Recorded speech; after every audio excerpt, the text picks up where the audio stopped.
Greetings, fellow gamers and enthusiasts of the enigmatic. We're here today to discuss the Mario Brothers movie that recently came out by the Illumination Studios company. And maybe me, like several of you, you grew up playing many of these titles. I myself am an N64 main, I suppose, Super Nintendo N64, Super Mario 64, shout out.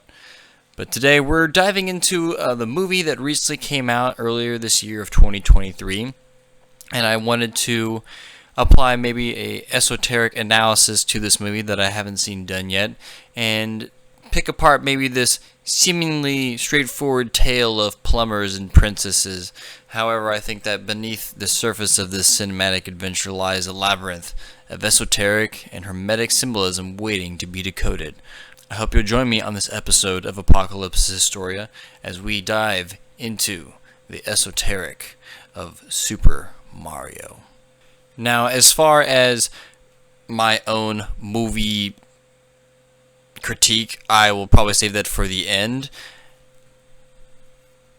I think that there are some ironic and contradictory aspects of the film that I will go into, but right off the bat here, let's just start with some of the most obvious, maybe even more well-known aspects of the Mario franchise, where we can sort of maybe spot some of these esoteric, hermetic call-outs and shout-outs, okay? So as we venture into this heart of the Super Mario Brothers movie and franchise, we first encounter our titular hero, Mario. Or maybe the correct pronunciation is Mario. Sorry for my Italian. But did you know that the word Mario itself carries a weighty significance? It derives from Latin Marius, which means manly. So our little beloved plumber may serve more than just a whimsical protagonist, but maybe he's actually this embodiment of the collective unconscious, perhaps the man itself, or a symbolic, maybe in Jungian terms, an anima, guiding us through the labyrinthian quarters of our own mind. And speaking of mind-bending properties here, it's well attested that the super mushroom power-ups, where Mario eats one and he'll get bigger and stronger and he can take another hit. These mushrooms that are red with little white dots are very much reminiscent of the Amanita muscaria mushrooms, a potent hallucinogen revered in ancient shamanic practices. So perhaps not only is this particular mushroom, but maybe in a wider sense, the mushroom kingdom, a manifestation of altered states of consciousness, or a realm where reality itself is in flux, maybe at the whims of the pilots, the conscious observer, Mario himself, maybe in some cases. I think it also could be thus taking on our Jungian archetypes here. I think it can be said that Peach could be the animus companion to Mario himself. So maybe Princess Peach is more than just a damsel in distress, but the embodiment of the female spirit, the feminine spirit within the collective unconscious. And that her role, not just fulfills but transcends this royalty, as it becomes a beacon of balance in the Mushroom Kingdom itself, as Mario often journeys on these shamanic, folkish tale heroes of a quasi-bridal quest. Continuing on with this collective unconscious metaphor, the main antagonist of the movie is Bowser, the king of the Koopas, which are a sort of race of turtle folk, although they have a bunch of other spooky enemies at his disposal as well. So could these reptilian adversaries be more than just villains? In the esoteric realm, they might represent the primal reptilian brain, self-preserving and calculating at all costs. King Bowser, with his cunning schemes and relentless pursuit of power, might mirror the shadowy aspects of our own psyche, and it's well known that in most of the Mario games, and including this movie too, he captures Princess Peach mostly in the games, but in the movie he really sets out that he wants to marry her, and in some sense this is more of that reptilian brain function. He is objectifying Peach. He doesn't see her as a person, he just wants her in his possession at all costs, let alone all the damage he does in order to sort of bring that about. So with some of those preliminary details to set the stage, we have here the story of the movie itself is that Bowser, like I just mentioned, is seeking to marry Princess Peach, and he's has found some kind of superstar weapon item that is obviously going to give him a lot of power, so that way he can sort of strong arm Peach into marrying him. Otherwise, he will use it to destroy much of the Mushroom Kingdom, full of the cutesy little toad folk. More, maybe more symbology, as Mario is helped by these speaking toads. And so Mario, essentially, with his brother Luigi, who we can maybe get into their red-green contrast later, but they end up trying to fix a giant leak in Brooklyn and end up going through one of these famous green tunnels that transports Mario in the games and in this movie to the Mushroom Kingdom. In the games, he'll usually transfer you from level to level, or sometimes secret levels. But I couldn't help but notice that maybe these green tunnels that are so prevalent in the movie, they kind of mimic or share similar connotation to the Sephiroth of the Kabbalah discipline, where you would travel between the different nodes of the eminence of God, I believe, and through these little, for lack of a better word, little tunnels. And so Mario and Luigi enter one of these tunnels, and they are transported to the Mushroom Kingdom. So maybe it's, a trance-like initiation or scene, or the reading of them, entering this different headspace of the Mushroom Kingdom. They get separated as soon as they enter this tunnel, basically. So the whole movie's plot is Bowser's trying to marry Peach. They don't want that to happen, but Mario has also been separated from Luigi, his brother, and he is trying to just get back to him, essentially, or save his brother. And so, along the way, Mario meets Princess Peach. She's already sort of in her own pickle, but she's like, yes, I will help you. Let's go help each other. But she's sort of tells him that, oh, you need to do some training before we go do our next little thing. And so there's this big giant training montage of her showing Mario what these mushrooms do, those little famous Mario superpower mushrooms. And it's a running joke, I guess, in the movie, that he doesn't like how mushrooms taste, so he has to eat them a lot in here, and so it's really a big bummer for him. But so he eats a mushroom and he gets all bigger, and I can't help but notice that even when he's looking at his fists and looking at his hands, that even in if you've done any sort of psychedelic substance before, there is that sort of rainbow iridescent outline to things that can kind of happen on the edge of objects. You can look up some recreations online. I'll have a running clip here so you can kind of see maybe what I'm talking about here. But in any of the other games, I've played all the Wii U games. I've played on N64 and Super Nintendo. There's this sort of rainbowy tint outline that kind of happens when Mario eats a mushroom and turns into a bigger form of himself. So I just thought maybe that's a little interesting. And so he's doing this whole training montage, and he keeps having to eat these mushrooms like over and over and over again because he keeps failing. And so he has to eat the mushroom to power up and try to do the obstacle course again. And a big running joke is, at one point he's just so sick of eating the mushrooms that he throws up at one point.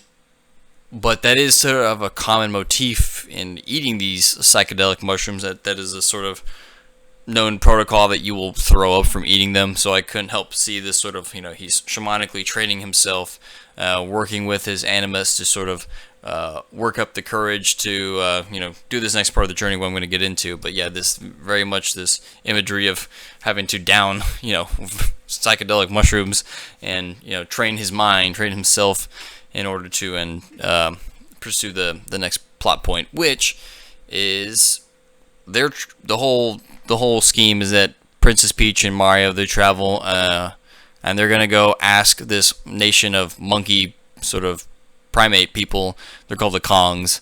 They're gonna go ask them for help, and so Mario has to essentially defeat Donkey Kong, Super Smash Bros. Style, in a fight in order to win the Kong army, so they can go defeat Bowser's army, and that's how it goes. But once again, if we're taking this on a sort of esoteric, maybe shamanic story thread here, Mario beating Donkey Kong, or he's a big giant gorilla, Mario beating Donkey Kong could be this overcoming of your primal urges. It's not quite the reptilian brain, but it's like these sort of like, base nature, mammalian brain maybe is a better term for it, in Jungian terms again, or psychology terms. And so Mario overcomes his primal self, wins the Kong army. There is a part where he is using a cat suit.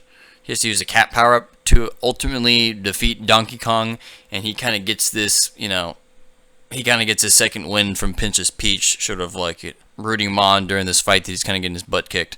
And so with her sort of, her little second wind shout of, she kind of tells him like, oh, get the box, after he just got like smacked up into the air.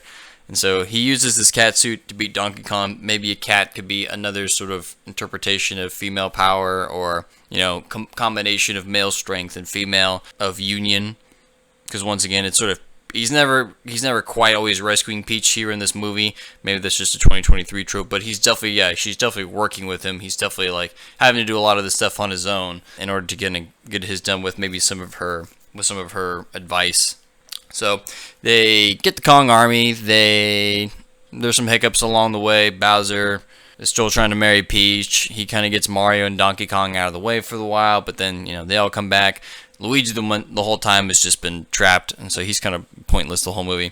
But there could be a green man connotation here, because there is a very much red and green play in a lot of media. You kind of get Green Goblin versus Spider-Man. You kind of get the Grinch turning into Santa Claus. Obviously, the Green Knight in the Arthurian tale. And what's that all about? It's a sort of green person kind of almost going away and then coming back.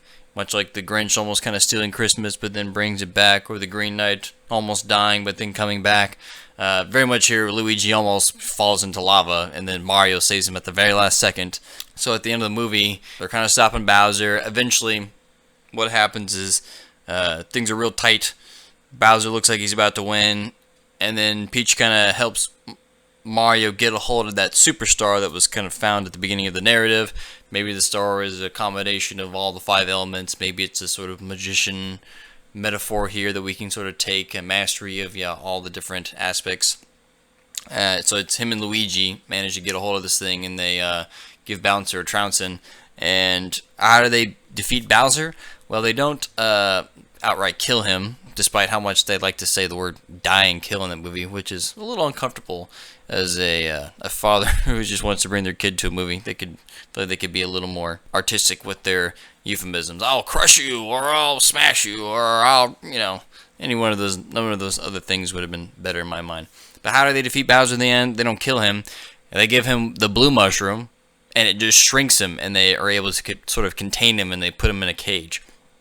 But what does that really say? It's like, yes, you can't ever kill your reptilian brain, but you can subdue it, you can harness it, you can tame it, you can overcome it, much as what Mario had to do this whole movie. So I think that's really going to bring us to the end of this analysis. I would love it if you have found any more yourself, any more call-outs or references to any of this sort of material. I think that there could be some good argument for this sort of quasi-bridal quest narrative being undertaken. That's sort of classic in a lot of media. But this sort of extra shamanic layer with all the mushrooms and the primal and the reptilian brain maybe argument. So we're going to be signing off here, but please drop a comment below if you like this sort of thing, and if you particularly like the movie. I thought it was okay. It's definitely fun to kind of see Mario in all of his glory and very pristine animation. Like I said, there's just some things as now a father that I just sort of gripe about when I think that they're using too harsh of a language in kids' movies, but that's just me. And the creepy little star talking about, this melancholy humor is another thing that I learned about recently. That is also another esoteric connection with, if you want to look up Albrecht Dürer. Another big right away flag for those in the know. At the beginning of the movie, the production company animation studio called Illumination has not only the checkerboarded race stripe right in front of it, but obviously one could kind of pick out Illuminati straight out of that company's name. So how obvious of a call out is that? I don't know, but it's definitely fun to see. But it's provocative to argue. So drop your comment below if you agree.